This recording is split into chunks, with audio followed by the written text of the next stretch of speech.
As pessoas olham para mim hoje, uma avó de 72 anos na sua cadeira de balanço, com o cabelo branco preso num coque frouxo, e acham que sabem a minha história. O título já entrega um pedaço do drama, não é mesmo? Engravidei do meu patrão. Parece um enredo batido de novela, daqueles que a gente já sabe o final.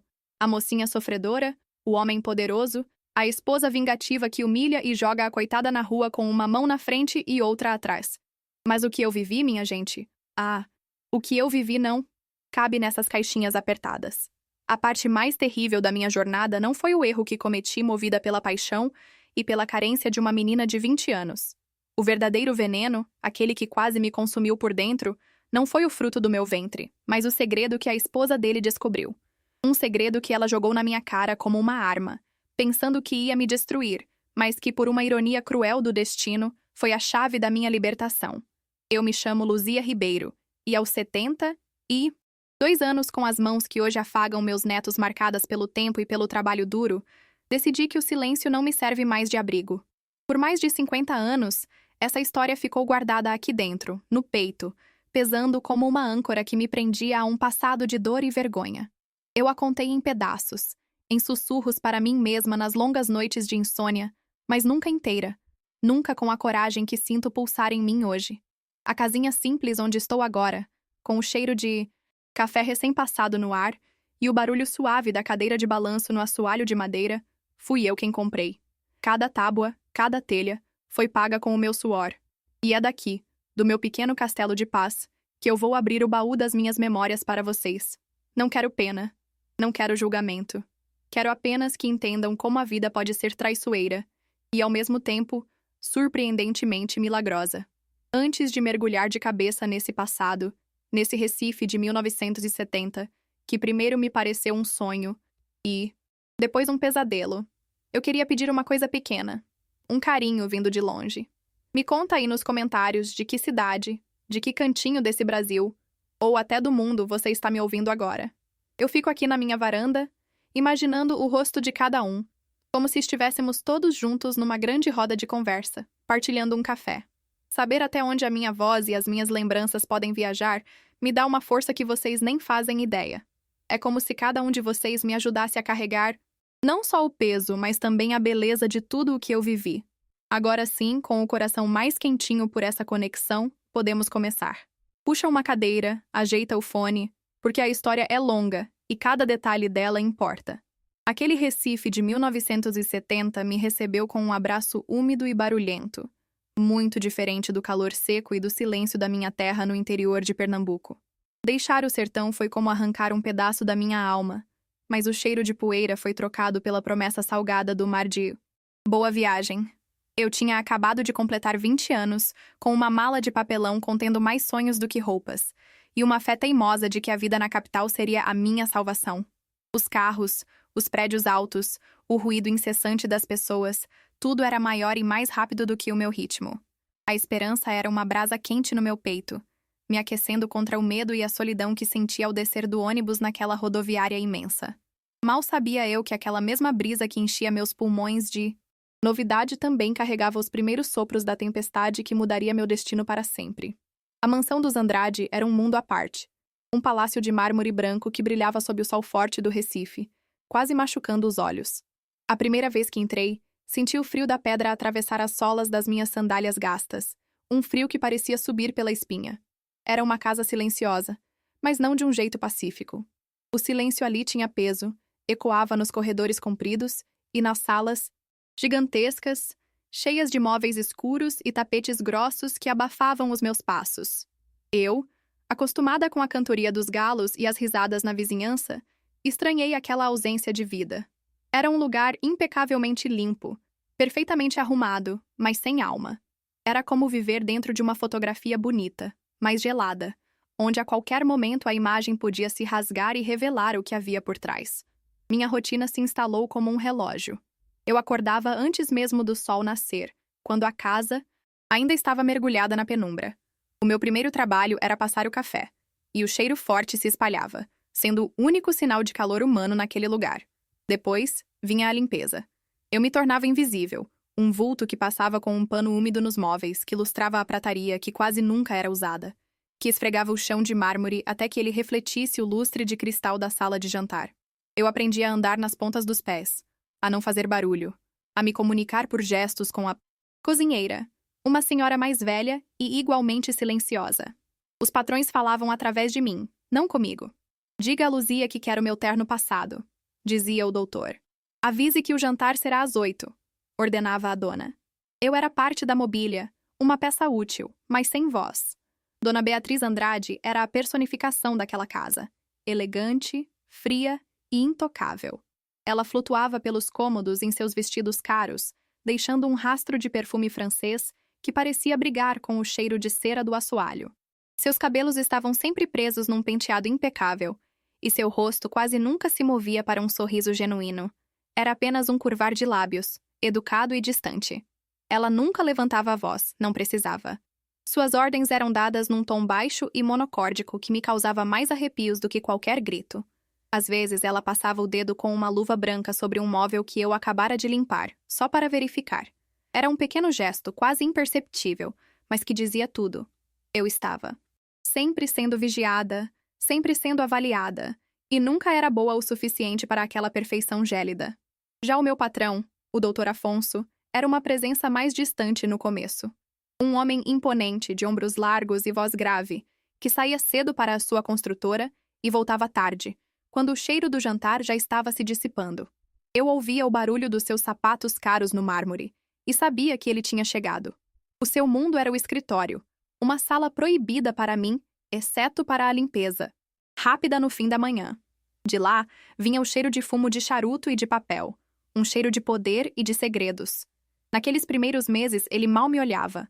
Eu era apenas a moça, a figura que servia sua água ou seu café sem que ele precisasse levantar os olhos dos seus projetos e documentos. Ele era como um rei em seu castelo, e eu, a serva mais insignificante. A cozinha era o nosso refúgio, meu e de Dona Dalva, a cozinheira. Era o único lugar quente da casa, não só pelo fogão, mas pelas conversas sussurradas. Dalva, uma mulher de poucas palavras, mas de olhar que entendia tudo, estava ali há mais de 20 anos. Era com ela que eu trocava as poucas frases do meu dia que não eram ordens. Falávamos do preço das coisas na feira, do calor, das saudades de casa. E era ali que eu percebia as fissuras na fachada da família perfeita. Ouve o silêncio do jantar? Ela me disse uma vez, sem tirar os olhos das panelas. Quando um casal não briga mais, é porque já desistiu. Aquelas palavras plantaram em mim uma semente de curiosidade e pena. Uma percepção de que a riqueza e a infelicidade podiam, sim, dormir na mesma cama. No meu quartinho, nos fundos da casa, eu me permitia sonhar. Era um cômodo pequeno, com uma cama simples e uma janelinha que dava para o muro. Ali, eu lia as cartas da minha mãe, que chegavam amareladas e cheias de saudade, e respondia com mentiras bonitas. Dizia que estava feliz, que a cidade era linda e que os patrões eram bons para mim. Omitia a solidão que me esmagava à noite, a sensação de não pertencer a lugar nenhum. Eu olhava as revistas que Dona Beatriz descartava, com fotos de mulheres sorridentes e famílias felizes, e me perguntava se um dia eu teria aquilo, uma casa minha, um amor, filhos correndo pelo quintal. Aquele quartinho era minha ilha, o único lugar onde Luzia, a moça do interior, ainda existia, antes de vestir o uniforme e se tornar invisível de novo. Os domingos eram os dias mais difíceis. A família se reunia para o almoço na varanda, de frente para o jardim impecável. Era o auge da aparência de normalidade. Dona Beatriz, com seu vestido florido, Dr. Afonso lendo o jornal, os 2 filhos do casal, já adolescentes e distantes, trocando monossílabos. Eu servia a comida, o vinho, a sobremesa, circulando entre eles como um satélite silencioso. Ouvi-os falar de viagens à Europa, de negócios, de festas do High Society. Eram conversas polidas, mas sem calor, sem risadas espontâneas. Eu via o olhar vazio de Dr. Afonso quando ele pensava que ninguém estava olhando, a maneira como os dedos de Dona Beatriz apertavam a taça de cristal. Era o retrato da opulência, mas para mim, parecia a pintura mais triste do mundo. O escritório do Dr. Afonso era o coração daquela casa, o centro do poder. Eu só entrava ali por uns 20 minutos, sempre depois que ele saía. O lugar me intimidava. As paredes eram cobertas por estantes de madeira escura, cheias de livros que eu nunca leria. A sua mesa era uma fortaleza de mogno, sempre organizada, com uma maquete de um prédio em cima. O cheiro de couro da sua poltrona misturado com o tabaco impregnava tudo. Eu limpava aquele lugar com um cuidado redobrado, com medo de tocar em algo errado, de invadir aquele santuário masculino. Eu sentia que ali estavam guardados não apenas os segredos da sua empresa, mas os da sua vida. E era engraçado pensar que, enquanto eu tirava o pó, talvez estivesse mais perto da verdade daquele homem do que a própria esposa. Lembro-me de um dia em especial, uns meses depois da minha chegada. Eu estava limpando a sala de estar, e por um descuido, meu cotovelo esbarrou num pequeno porta-retrato de prata, que caiu no chão. O vidro não quebrou, mas o barulho foi suficiente para atrair Dona Beatriz. Ela não correu, veio andando em seu ritmo habitual. Pegou o objeto, analisou-o como se fosse um diamante raro e me olhou. Não houve grito, apenas uma frase dita com uma frieza cortante. Isso custa mais do que o seu trabalho. De um ano inteiro. Tenha mais cuidado com o que não lhe pertence. Senti meu rosto queimar de vergonha. Naquele instante, eu não era uma pessoa. Era um risco. Um prejuízo em potencial. A humilhação me fez sentir pequena, insignificante, e acendeu em mim um desejo desesperado por um pingo de gentileza. E assim, minha vida se acomodou numa normalidade frágil. Eu tinha um teto, comida na mesa e um salário que enviava quase todo para minha família. Em troca, eu oferecia minha juventude, meu suor e minha invisibilidade. Eu tinha aceitado o meu lugar naquele tabuleiro, uma peça pequena e sem importância no jogo dos grandes. A menina sonhadora do interior estava adormecida, dando lugar à doméstica eficiente que não via, não ouvia e não falava. Eu acreditava, com a inocência dos meus 20 anos, que a vida seria sempre assim, uma rotina silenciosa e segura. Mal sabia eu que aquela calma era apenas o ar parado que antecede a tempestade, e que o rei daquele castelo estava prestes a notar a presença da serva insignificante que limpava sua poeira. A mudança não veio como um trovão, mas como uma garoa fina e persistente. Começou de um jeito tão sutil que eu mesma duvidei. Doutor Afonso, o homem que mal erguia os olhos para mim, passou a me dar bom dia. Mas não era o bom dia automático de antes. Ele parava, me olhava nos olhos por um segundo a mais do que o necessário, e o timbre da sua voz era mais suave. Meu nome, Luzia, soava diferente quando saía da boca dele. Para qualquer outra pessoa, era nada. Mas para mim, a moça invisível, ser notada por ele era como se o sol decidisse iluminar apenas o meu cantinho do chão. Meu coração, tolo e desacostumado, disparava. Eu sentia o sangue subir para o meu rosto, e abaixava a cabeça rapidamente, fingindo arrumar algo, com um misto de pavor e uma alegria secreta e perigosa. A segunda rachadura na minha normalidade veio em forma de um elogio. Numa noite, enquanto eu servia o jantar, Dr. Afonso provou a moqueca que eu havia preparado sob a supervisão de Dona Dalva e fez uma pausa. Beatriz, você precisa admitir, o tempero desta moça é divino, ele disse em voz alta. O silêncio que se seguiu foi pesado. Senti os olhos de Dona Beatriz cravados em mim, frios e inquisidores, mesmo que seu rosto permanecesse impassível. Eu quase deixei a travessa cair. Minhas mãos tremiam. Ele me elogiou. Ele não só me viu, como também gostou de algo que eu fiz. Naquela casa onde eu era apenas um par de mãos, aquele elogio foi um afago. Na minha alma carente. Foi a primeira vez que me senti como uma pessoa, e não como uma peça da engrenagem. As conversas começaram no seu santuário, o escritório. Uma noite, eu entrei para fazer a limpeza final, pensando que ele já havia se recolhido. Ele estava lá, sentado na penumbra, com um copo de uísque na mão, o olhar perdido na janela. Eu pedi desculpas e tentei sair, mas ele me pediu para ficar. Perguntou de onde eu vinha, como era minha família, se eu sentia saudades. As perguntas eram simples, mas ninguém ali jamais as havia feito. Minha voz saiu trêmula, quase um sussurro. Contei da secura da minha terra, da fé da minha mãe, da dureza da vida. E ele ouviu. Aquele homem poderoso, dono de tantos prédios, parou o seu mundo para ouvir a história de uma empregada. Naquela noite, saí do escritório sentindo que algo perigoso e irresistível havia começado a florescer no meu peito. Logo, aquelas conversas noturnas se tornaram o meu segredo mais precioso e aterrorizante. Ele começou a se abrir, a me contar da sua imensa solidão. Falava do casamento de aparências, da frieza de Dona Beatriz, de como se sentia um estranho na própria casa. Ele não era mais o patrão imponente, mas um homem triste, com o olhar cansado de quem carrega o mundo nas costas. E eu, com minha fome de afeto, bebia cada palavra dele como se fosse água fresca. A menina criada para ser direita, para temer a Deus e o pecado, via ali apenas um homem que precisava de consolo. E eu, na minha ingenuidade, me senti importante, especial por ser a única a ver a sua vulnerabilidade. A linha entre pena e paixão foi se apagando sem que eu percebesse. O toque veio numa dessas noites. Eu estava de saída do escritório, depois de mais uma longa conversa sussurrada. Ao passar por ele, ele segurou meu braço. Não foi um aperto forte, mas um toque firme, que me paralisou. Uma corrente elétrica subiu pelo meu corpo e parou no meu coração, que batia descontrolado. Ergui os olhos e encontrei os dele. Naquele silêncio, naquela penumbra cortada apenas pela luz do abajur, não havia mais patrão e empregada. Havia apenas um homem e uma mulher. Eu sabia que deveria puxar o braço e fugir. Sabia que aquele era o limite, o ponto de onde não haveria mais volta. Mas eu não consegui. A carência, a solidão e o desejo de ser querida gritaram mais alto que a minha consciência. Fiquei ali, presa naquele olhar, naquele toque que prometia e condenava tudo ao mesmo tempo. Nosso caso se tornou um crime sussurrado nas madrugadas. Um fogo que ardia nos corredores silenciosos daquela mansão.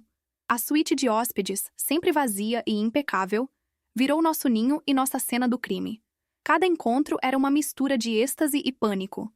O medo de um rangido na porta, de uma sombra no corredor, me deixava com o estômago revirado. Mas então, os braços dele me envolviam e o mundo lá fora desaparecia. Eu me sentia, pela primeira vez na vida, desejada, amada. Eu ousava pensar. Ele me dizia coisas bonitas. Prometia que cuidaria de mim, que um dia encontraríamos um jeito. E eu acreditava, ou fingia acreditar, porque a realidade era amarga demais. Viver aquele amor proibido era como respirar debaixo d'água, uma luta constante, mas que por breves momentos me enchia de vida. E então, o chão se abriu sob os meus pés. Primeiro foi um enjoo matinal, que atribuía a algo que comi. Depois, uma tontura que quase me derrubou enquanto limpava os cristais. Meu corpo começou a me dar sinais que minha mente se recusava a aceitar. Meus ciclos, sempre tão certos como o sol, falharam. O medo era uma coisa física, uma garra gelada que apertava meu peito e me fazia suar frio no meio da noite. Com o dinheiro contado, comprei um teste de farmácia, daqueles que eram uma novidade na época. O resultado positivo foi uma sentença. Naquele banheiro pequeno, olhando para as duas listras que confirmavam meu maior pavor, o mundo parou de girar. O segredo que eu guardava no coração agora crescia, vivo, dentro de mim. Aquele não era mais um erro que poderia ser escondido. Era uma vida, e a ruína da minha. A coragem para contar a verdade ao Dr. Afonso me custou dias de ensaio em frente ao espelho do meu quartinho. As palavras sempre morriam na minha garganta. Finalmente, numa noite chuvosa que abafava os sons da casa, eu o esperei no escritório. Ele me encontrou pálida, com as mãos entrelaçadas no avental para esconder a tremedeira. Doutor, eu comecei. E minha voz era um fio. Eu preciso lhe dizer uma coisa. Eu estou esperando um filho. O silêncio que se instalou foi mais barulhento que a tempestade lá fora. Vi o sangue sumir do rosto dele, deixando-o com uma palidez de cera. Ele não se moveu, não falou nada. Apenas me encarou, e naquele olhar, eu não vi o homem que me sussurrava promessas, mas um estranho apavorado, um arquiteto vendo sua construção mais importante desmoronar. O copo de uísque em sua mão tremia levemente. A reação dele, quando finalmente veio, foi um golpe frio e preciso. Ele se levantou, caminhou até uma gaveta e tirou um maço de dinheiro. Colocou as notas sobre a mesa de mogno e as empurrou na minha direção. Pegue, ele disse, a voz baixa e controlada, o que era pior que qualquer grito. Isso é para as primeiras despesas. A primeira regra, Luzia, é o silêncio. Silêncio absoluto. Ninguém pode saber. Ninguém. A palavra amor não foi dita. O toque carinhoso foi substituído pela distância de uma mesa entre nós. Eu me senti suja, não pelo nosso erro, mas por aquela transação. Eu não era a mulher que ele desejava. Era um problema. Um incêndio que precisava ser contido com dinheiro e sigilo. Naquele instante, a paixão ingênua que eu sentia começou a azedar, a se transformar em medo e vergonha. Ele então começou a desenhar o plano, com a mesma precisão com que desenhava suas plantas de prédios. Eu deveria inventar uma história. Um namorado, um rapaz do meu passado, que havia me prometido mundos e fundos e depois sumiu, me deixando grávida e desonrada. Era uma história. Comum, verossímil. Ninguém desconfiaria. Você vai continuar trabalhando aqui até quando for possível disfarçar, ele instruiu, sem me olhar nos olhos. Quando a barriga começar a me aparecer, eu arranjo um lugar para você ficar, numa cidade do interior, longe daqui. Eu lhe darei o suficiente para recomeçar. É o melhor para todos. Para todos ou para ele? Eu era a arquiteta da minha própria mentira. Uma mentira que me salvaria da rua, mas me condenaria a uma solidão ainda maior, longe de tudo e de todos. Saí do escritório naquela noite com o dinheiro queimando no bolso do avental e a alma congelada. O plano dele ecoava na minha cabeça. Ele não tinha dito nosso filho. Ele não tinha dito nós. Vamos dar um jeito. Era um problema meu, que ele, generosamente, estava ajudando a administrar. A menina tola dentro de mim, que sonhou que aquele amor poderia ser real, morreu um pouco naquela noite. Fiquei sentada na beirada da minha cama por horas, olhando para a parede, sentindo a náusea da gravidez se misturar com a náusea do desamparo. Voltar para a casa dos meus pais, grávida e abandonada, seria uma vergonha que os mataria. Ficar ali era um inferno silencioso. Eu estava presa, e a chave da minha cela estava na mão do homem que dizia me amar. Nossos encontros secretos mudaram da noite para o dia. A paixão febril deu lugar a uma tensão de negócio. As conversas sussurradas não eram mais sobre sonhos ou solidão, mas sobre logística. Você está se sentindo bem? Alguém notou algo? Ele perguntava, com a voz apressada de um gerente preocupado com um projeto que deu errado. O carinho era rápido, quase culpado, um gesto para me manter calma, para garantir minha cooperação. Eu me sentia como uma sócia minoritária em um acordo desastroso. Eu carregava todo o risco no meu ventre, enquanto ele tentava proteger seu capital, sua reputação, sua família perfeita.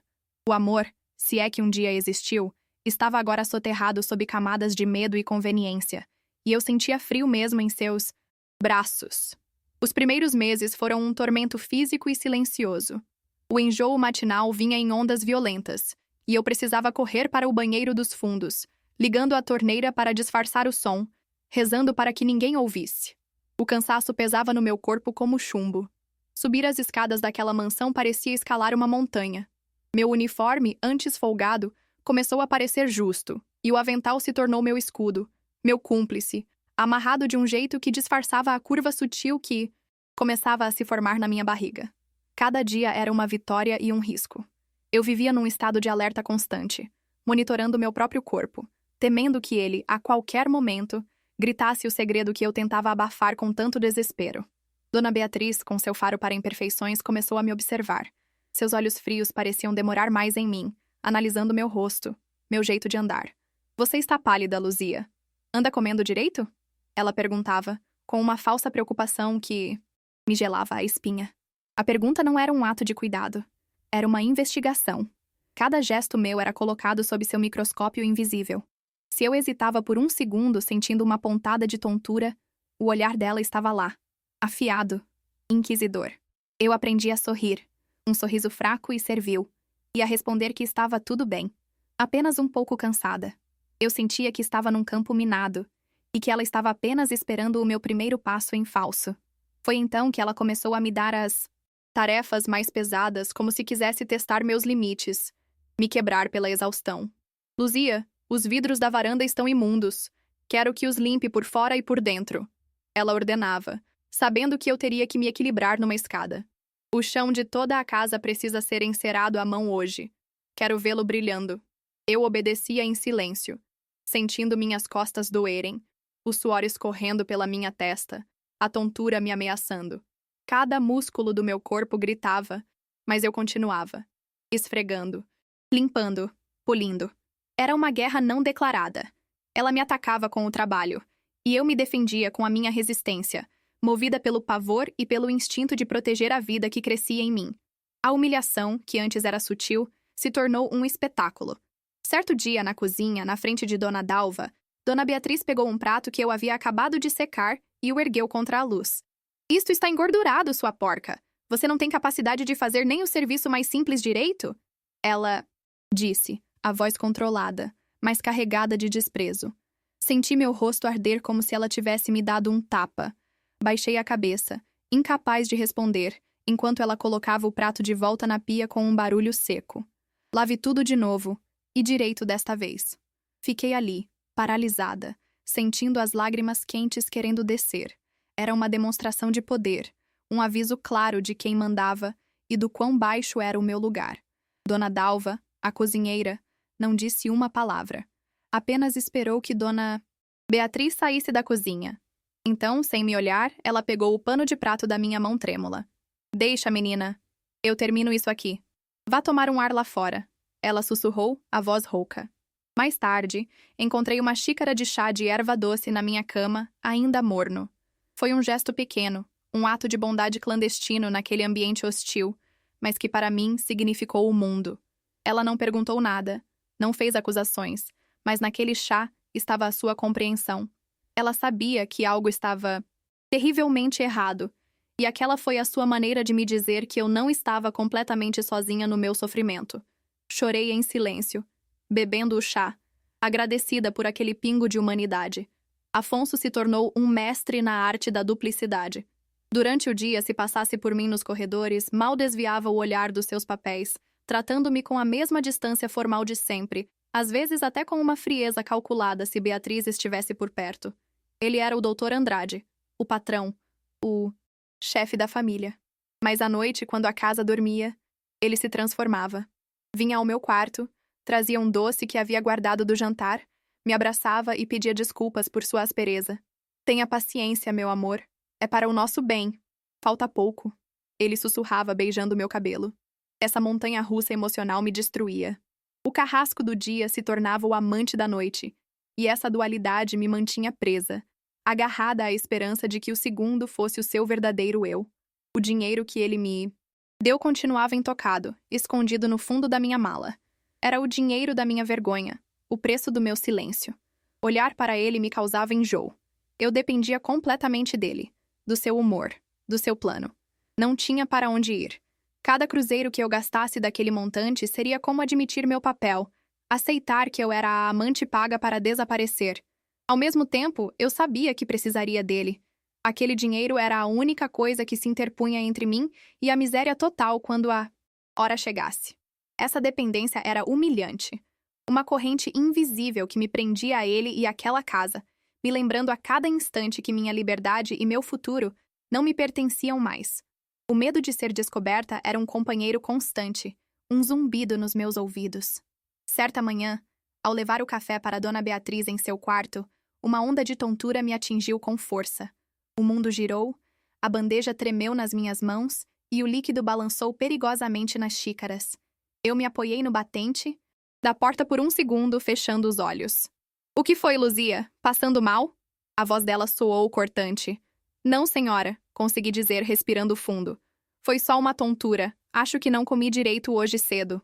A desculpa soou fraca até para mim.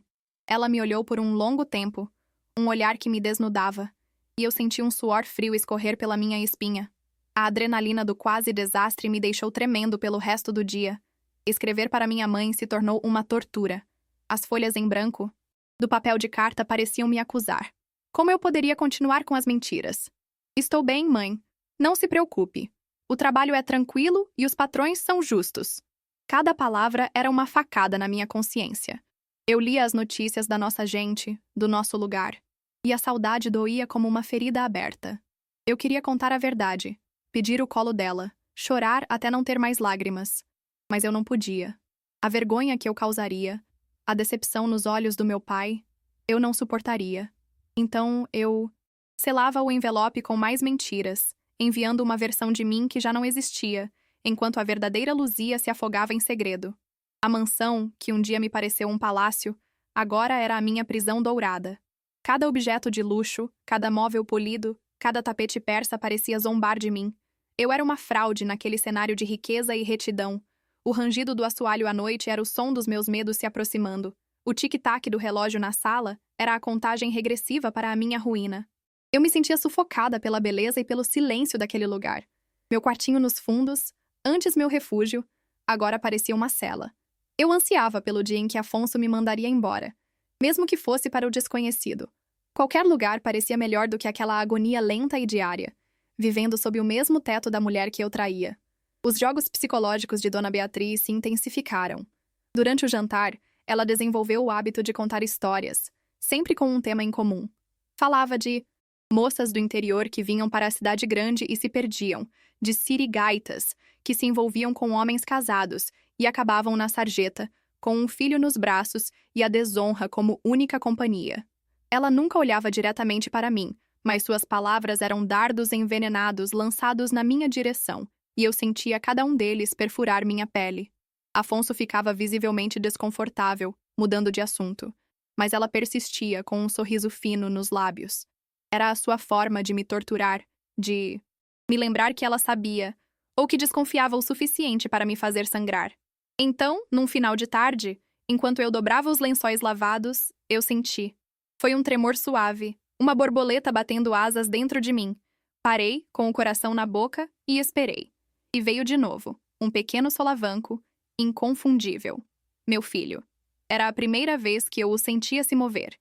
Uma onda de emoção tão forte me atingiu que minhas pernas fraquejaram. No meio de todo aquele medo e sujeira, havia vida. Uma vida real minha, que dependia de mim. Naquele instante algo mudou. O medo não desapareceu, mas ele ganhou um contraponto.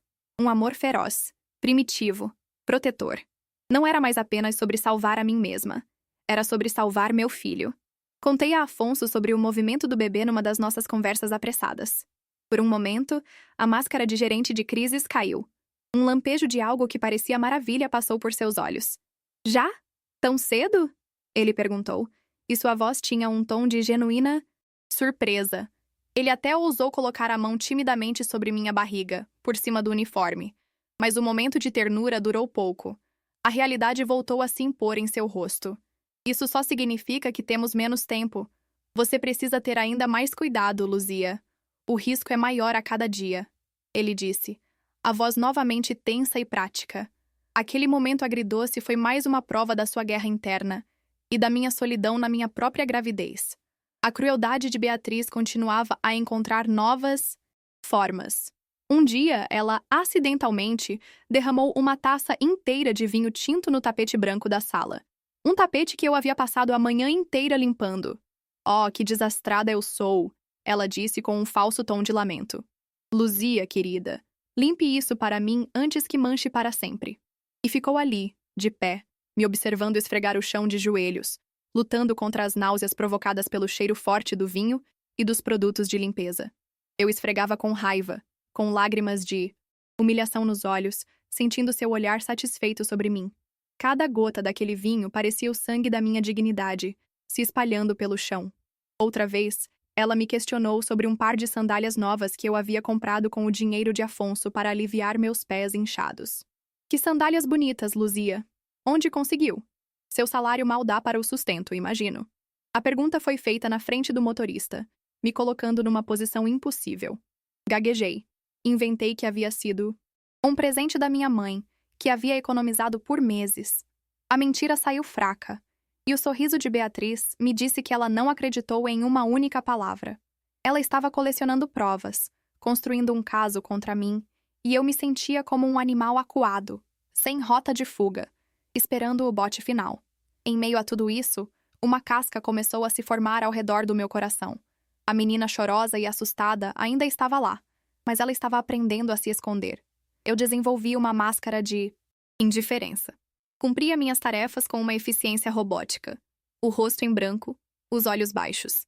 Não reagia mais às provocações de Beatriz, nem me agarrava com tanto desespero às promessas noturnas de Afonso. A dor constante estava me ensinando uma lição dura. Eu não podia depender de ninguém. A força que eu precisaria para sobreviver teria que vir de dentro de mim. Essa percepção foi assustadora, mas também estranhamente libertadora.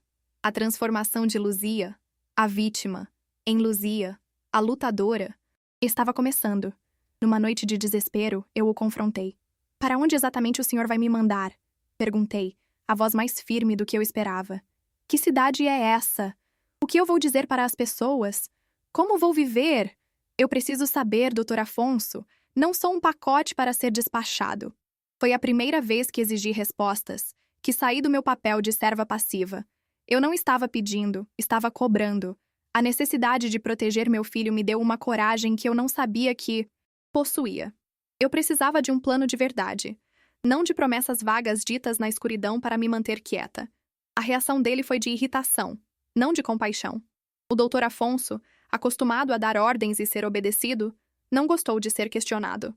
Eu já disse que vou resolver. Você acha que é fácil? Tenho uma família, uma reputação. Pare de me pressionar, Luzia! Ele rosnou, a voz baixa para não ser ouvido. Sua única obrigação é ficar quieta e não levantar suspeitas. Deixe o resto comigo. Naquele momento ficou claro como água. O amor dele era condicional à minha obediência e ao meu silêncio. Meu sofrimento era um inconveniente para ele. A frieza na sua resposta foi como um balde de gelo na minha esperança, me fazendo entender que eu e meu filho éramos, de fato, apenas um problema a ser eliminado. Numa tarde de domingo, a família saiu para um evento social. A casa ficou mergulhada num silêncio profundo. Eu estava sozinha, completamente sozinha pela primeira vez em semanas.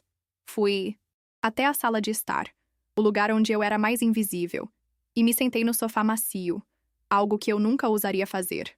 Coloquei as mãos sobre a minha barriga, agora proeminente e inegável sob o vestido. E pela primeira vez, eu conversei com meu filho. Não se preocupe, meu amor. Eu sussurrei para o silêncio. A mamãe vai dar um jeito. Eu não sei como, mas eu juro que vou te proteger. Nós vamos ficar bem. Naquele momento de solidão absoluta, eu fiz um pacto comigo mesma e com a vida que eu carregava. As paredes estavam se fechando. Até mesmo o motorista, um senhor que mal falava comigo, começou a me olhar de um jeito diferente. Um dia, ao me ajudar a carregar as compras, ele disse: "A senhora me perdoe a ousadia, dona Luzia, mas a senhora parece diferente, mais cheia." Ele usou o dona com um respeito que eu não sabia se era genuíno ou irônico. Gelei. Se até ele, que mal me via, estava notando, quanto tempo mais eu conseguiria esconder a verdade de olhos mais atentos e maliciosos? O segredo estava se tornando pesado demais, grande demais para o meu corpo e para as paredes daquela casa. A sensação de que a corda estava esticada ao máximo era constante. As últimas semanas antes da minha barriga completar 5 meses foram as piores. Meu corpo já não me obedecia. O avental não escondia mais nada, apenas contornava o volume que gritava meu segredo. Eu andava pelos corredores com o corpo meio de lado, tentando me encolher, uma tarefa impossível. Cada olhar de Dona Beatriz era uma sentença. Eu a via cochichando com uma de suas amigas ao telefone, e minha mente disparava, certa de que o assunto era eu. Eu rezava todas as noites, não pedindo perdão, mas pedindo tempo. Apenas mais algumas semanas, só até o plano de Afonso se concretizar. Mas eu sentia no ar, na atmosfera pesada da casa, que o meu tempo havia acabado. O doutor Afonso parecia mais nervoso do que nunca. Ele evitava até mesmo os encontros noturnos, deixando apenas um bilhete apressado ou um recado através de Dalva. "A pressão dos negócios", ele dizia. Mas eu sabia que era a pressão da minha presença, do meu corpo mudando, que o estava afastando. Ele estava com medo, e o medo dele aumentava o meu. Eu me sentia abandonada à própria sorte, uma bomba relógio no coração da família Andrade, esperando o momento inevitável da detonação. A normalidade, mesmo a falsa normalidade que havíamos construído, havia se esfarelado completamente. Agora, era apenas uma questão de esperar pelo fim. Eu já não dormia direito. Qualquer barulho me sobressaltava. Eu ensaiava o que diria, o que faria quando a descoberta viesse. Imploraria por perdão? Aceitaria a expulsão em silêncio? Fugiria no meio da noite? Minha mente era um turbilhão de cenários, cada um mais aterrorizante que o outro. A menina ingênua de Pernambuco havia morrido para sempre, e em seu lugar estava uma mulher exausta, grávida e encurralada. Eu olhava meu reflexo no vidro escuro da janela do meu quarto e mal me reconhecia. Eu só sabia de uma coisa, com uma certeza que doía na alma. O fim estava próximo. A tempestade que se formara em silêncio por meses estava prestes a desabar sobre a minha cabeça. Aconteceu numa tarde de terça-feira. Um dia tão comum e sem nuvens que a tranquilidade parecia uma zombaria. Eu estava na copa, polindo os copos de cristal, quando a voz de Dona Beatriz soou pela casa. Não pelo sistema de interfone, mas do alto da escada. "Luzia, venha ao meu quarto. Agora." O tom dela não era o de sempre. Frieza habitual havia sido substituída por algo afiado, uma nota de triunfo contido que me causou um calafrio imediato. Meu coração parou e depois disparou com violência. Era isso. O dia do juízo final havia chegado. Larguei o pano de prato, as mãos subitamente úmidas. Cada passo que dei na escadaria de mármore parecia pesar 1 tonelada. Um caminho lento e inevitável em direção ao cadafalso que eu mesma havia construído. O quarto dela estava em perfeita ordem, como sempre. As cortinas de seda estavam entreabertas, deixando a luz da tarde cortar o ambiente em faixas douradas. Dona Beatriz não estava de pé, andando de um lado para o outro como eu imaginava que estaria. Ela estava sentada, calma e ereta, numa poltrona de veludo azul, a personificação de uma rainha em seu trono. A serenidade dela era mais aterrorizante do que qualquer acesso de fúria. Ela me observou entrar e caminhar até o centro do tapete persa, me deixando ali, exposta e diminuída. Ela não disse nada por um longo minuto, apenas me encarou, com um sorriso mínimo e cruel brincando nos cantos dos lábios, saboreando meu pavor. O silêncio era uma forma de tortura, e eu estava sendo completamente subjugada por ele. Eu sei de tudo, sua vagabunda. A frase saiu sem emoção, um fato constatado, o que a tornou ainda mais brutal. O contraste entre a sua postura elegante e a vulgaridade da palavra me atingiu como um tapa. Lentamente, ela abriu a mão que repousava em seu colo, e ali, na palma de sua pele branca e bem cuidada, estava ele. O pequeno anel de prata com uma pedrinha azul, uma imitação barata de uma joia de verdade, que Afonso havia me dado numa noite, dizendo que era para eu me lembrar dele. Era o nosso segredo, a nossa única prova física. Vê-lo ali, na mão dela, foi como se meu coração fosse arrancado do peito. Não havia mais como negar. A prova do meu crime, da minha traição, estava ali, me condenando. Meu mundo desabou de uma vez. As pernas não me sustentaram e eu caí de joelhos no tapete.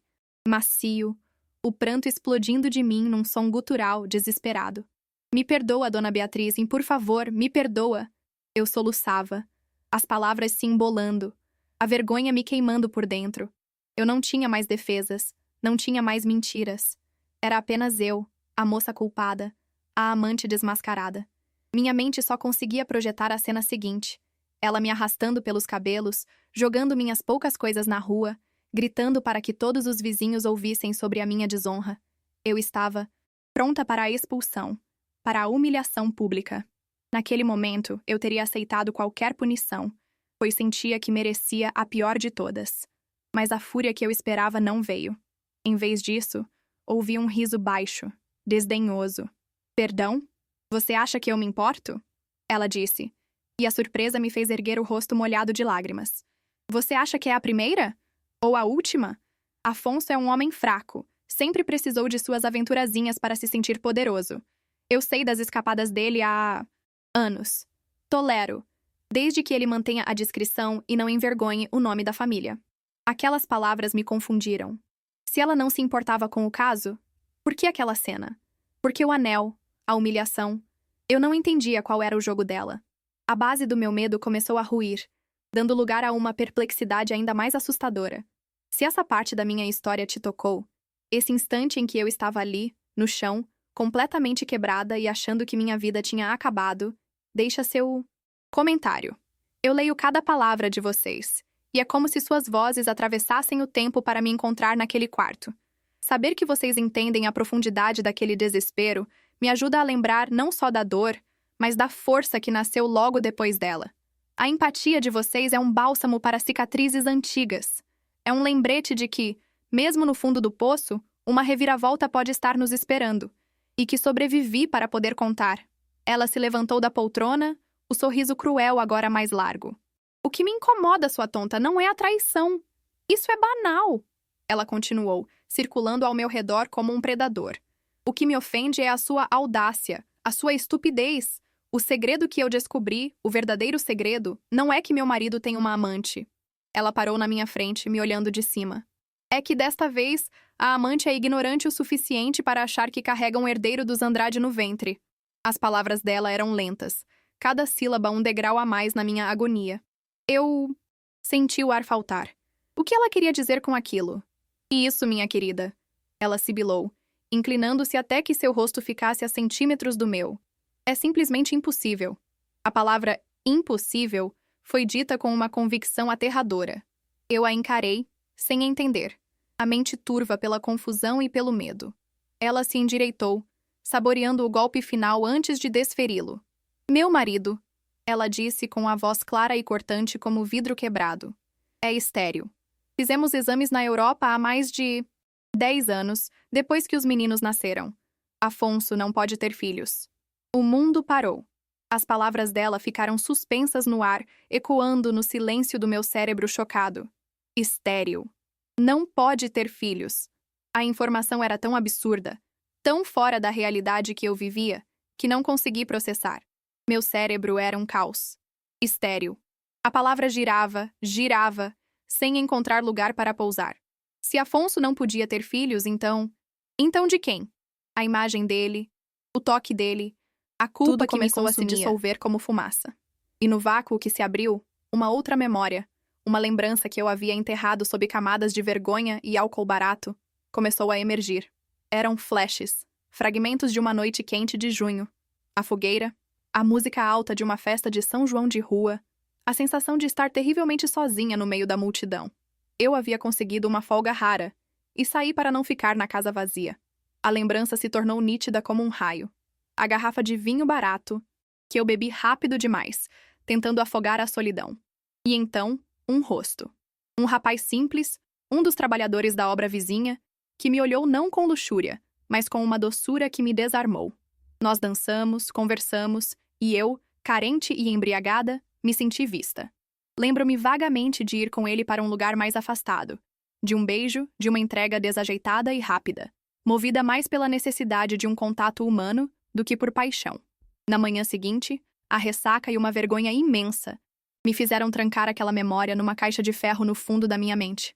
Era um erro, um deslize que não significava nada. Mas agora significava tudo. O choque da revelação me atravessou como uma corrente elétrica, mas não me destruiu. Pelo contrário, ele me reiniciou. A culpa esmagadora que eu carregava nos ombros, o peso de ter pecado com um homem casado, de carregar o filho da vergonha, tudo se desfez em um instante. O filho que crescia em mim não era fruto de um adultério, sórdido numa mansão fria. Era fruto de um momento de solidão, de uma conexão humana, ainda que fugaz. Dona Beatriz, com seu ódio, com sua necessidade de me esmagar, não estava revelando o meu segredo. Ela estava, sem saber, me contando a verdade que me libertaria para sempre. O poder que ela tinha sobre mim se evaporou. As lágrimas secaram. Lentamente, eu levantei a cabeça e a encarei. Não mais como a serva culpada, mas como uma mulher que acabara de receber a chave da sua própria cela. Naquele instante, com a verdade explodindo dentro de mim, algo se reergueu das cinzas. O peso de meses de culpa e medo simplesmente se evaporou. Eu me levantei do chão, não mais a menina assustada, mas uma mulher que via seu caminho com uma clareza ofuscante. Encarei Dona Beatriz, que me olhava com a boca ligeiramente aberta, confusa com a minha súbita transformação. Ela esperava minha total aniquilação, mas encontrou uma calma que ela não podia compreender. Não precisei dizer uma palavra sobre o verdadeiro pai do meu filho. Aquele era um segredo meu. Agora, um segredo de força, não de vergonha. Saia da minha casa! Ela finalmente gritou, a voz estridente, a compostura quebrada pela minha inesperada resistência. Saia agora! Com a roupa do corpo, sua vagabunda! O xingamento já não me feria. Eram apenas palavras vazias, vindas de uma mulher presa em sua própria amargura. Eu me virei e saí do quarto dela de cabeça erguida. Desci a grande escadaria de mármore pela última vez, meus passos, firmes, ecoando no silêncio da casa. Cada degrau era uma despedida daquela prisão dourada. Passei pelo Dr. Afonso na sala de estar. Ele me olhou com pânico, sem entender o que estava acontecendo, mas eu não lhe dirigi o olhar. Ele não era mais o centro do meu universo. Era apenas um fantasma. Uma lembrança de um erro que, afinal, não era o que eu pensava. Quando atravessei os portões imponentes daquela mansão e senti o ar quente da rua no meu rosto, respirei fundo. Eu não tinha nada. Nenhum. Dinheiro. Nenhum lugar para ir. Apenas a roupa que vestia e um filho na barriga. Mas eu era livre. A humilhação não me acompanhou. O que saiu comigo foi a dignidade. A vida lá fora foi dura. Muito dura. Pedi ajuda à dona Dalva, que, com seu coração bom, me arranjou um cantinho para ficar nos fundos da casa de uma parente. Dormi num colchão no chão por semanas, mas era um sono mais tranquilo do que em qualquer noite na cama macia do meu antigo quarto. Para me sustentar, fiz o que sabia fazer: faxina. Limpei o chão de muitas outras casas, lavei pilhas de roupa, cozinhei para outras famílias. Minha barriga crescia e o trabalho se tornava mais pesado. Minhas costas doíam, meus pés inchavam. Houve dias em que comi pouco para guardar dinheiro, mas em meio a toda essa dificuldade, havia uma paz que eu nunca tinha conhecido. Eu não estava mais mentindo, não vivia mais com medo. Cada moeda que eu ganhava era minha, suada e honesta. Meses depois, num pequeno hospital público, eu dei à luz ao meu filho. Quando a enfermeira o colocou nos meus braços, todo o sofrimento do passado pareceu pequeno, insignificante. Ele era perfeito, saudável, com os olhos curiosos e os punhos cerrados, como se já estivesse pronto para lutar. Eu o chamei de Marcos, um nome forte, de um homem bom. Enquanto ele mamava pela primeira vez, eu chorei. Mas não eram lágrimas de tristeza ou de medo. Eram lágrimas de um amor tão avassalador, tão puro, que curou todas as feridas abertas dentro de mim. Olhando para aquele rostinho, eu soube que tinha feito a escolha certa. Nós dois contra o mundo, e eu tinha certeza de que venceríamos. Marcos era a minha verdade, a minha força, a minha redenção. Os anos que se seguiram foram de muita luta, mas também de muitas alegrias. Criei meu filho sozinha, com unhas e dentes. Trabalhava durante o dia em 2 casas de família, e à noite fazia costura para fora. O dinheiro era sempre curto, mas em nossa pequena casa alugada nunca faltou comida na mesa, e principalmente, nunca faltou amor. Eu via Marcos crescer, um menino esperto, educado, que entendia o valor de cada sacrifício que eu fazia. Vê-lo ir para a escola com seu uniforme limpinho, vê-lo aprender a ler e a escrever, me enchia de um orgulho que nenhuma riqueza no mundo poderia comprar. Cada pequena vitória dele era a prova de que a minha decisão, tomada naquele dia de desespero, havia sido a mais acertada da minha vida. Nós não tínhamos luxo, mas tínhamos um ao outro. E isso era tudo. Anos mais tarde, quando Marcos já era um rapaz, encontrei por acaso o antigo motorista dos Andrade. Ele me contou, em poucas palavras, o que havia acontecido com eles.